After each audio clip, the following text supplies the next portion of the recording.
So, one of the things I haven't really seen addressed in Hollow Knight lore is why there are so many characters that just are not infected.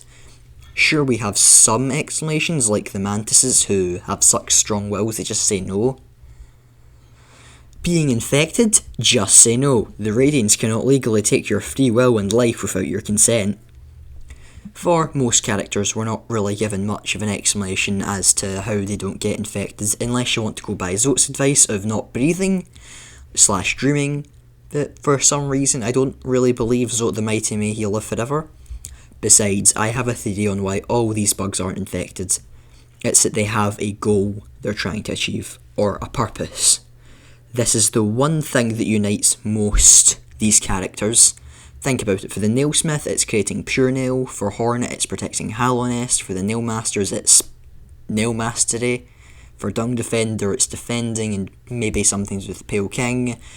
And for Quirrell, it's whatever he has going on with Monomon, and so on and so on. There are, of course, exceptions, and since one exception sort of destroys my entire theory, I'm going to have to address most of them. Like pretty much all of the Colosseum of Fools, but they kind of do have the infection, but they're not dead or going insane. Honestly, the Colosseum is its own thing. Basically, I don't want to address it because it's a big flaw in my theory, so I'm just going to shove it to the side and pretend it doesn't exist. But there are actually characters who don't fit my rule, like Elderbug, but he's in Dartmouth, so he's kind of outside of the sphere of influence of infection. Same with Zelda and the Grim Troop. But also the Grim Troop is sort of under the protection of another higher being, the Nightmare Heart, which could possibly protect them from the Radiants. Also, if that is the case, it gives another reason as to why Dung Defender isn't infected. Then there's Grey Mourner and Seer, who you could say have a goal, and they do, but they both kind of fade into nothingness when that goal completes, which is why I think they're spirits and they don't really count, because, they're already dead. Which, if you think about it, all of the characters who complete their goals either die like Quirrell, or find a new purpose like Nailsmith, or die like Nailsmith. Almost as if they know something we don't know. Bit strange, isn't it? There are characters that do get infected, Bretta, Sly and Myla. On the surface it may seem like they all have purposes. Bretta looking for love, Sly being devoted to the nail and all, and Myla is mining. But thing is, there's tons of bugs in Crystal Peaks who were mining, and they're infected. Heavily infected. Plus, the crystal is in some way connected to the Radiance, making its power stronger or amplifying it in some way, which could also explain why there's no permanent NPCs in Peaks. I mean, Myla got infected, and she's technically not even in Peaks. As for Bretta, she sort of turns on a dime on who she loves, so maybe her goal wasn't pure enough or good enough, or maybe she just wasn't strong-willed enough.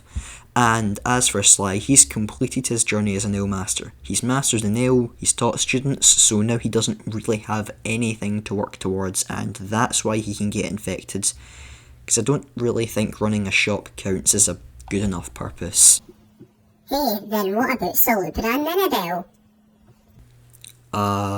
Honestly, I'm not sure. My best guess here is Salubra knows about soul and charms, so maybe she's found a way to protect herself, and Mirabelle has the grand purpose of pissing me off and being whacked around, for money of course.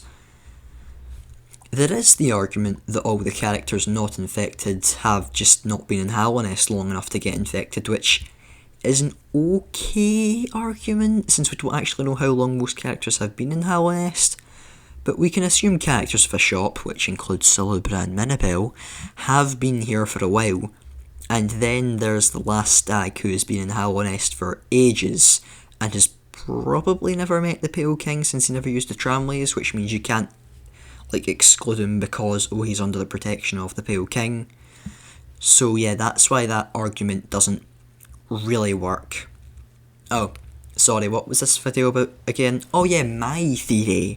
I don't know what disproving that theory actually does to help my theory. In fact, if anything, it weakens it, since it means I can't use it for the few exceptions in my theory, like you, Minabelle, you scum. There are, of course, a few examples I forgot to add earlier, like Leggy Boy, who is insane, and I think the Radiance just does not want to touch him. Same with Pale Lurker. And also Snail Boy, who doesn't count since he's void. Same with Hornet. So, do you think I'm reading way too much into a game mechanic here, or do you think I'm actually onto something? Feel free to tell me in the comments. Please comment, it gives me good algorithm, whatever you call them. Okay, bye.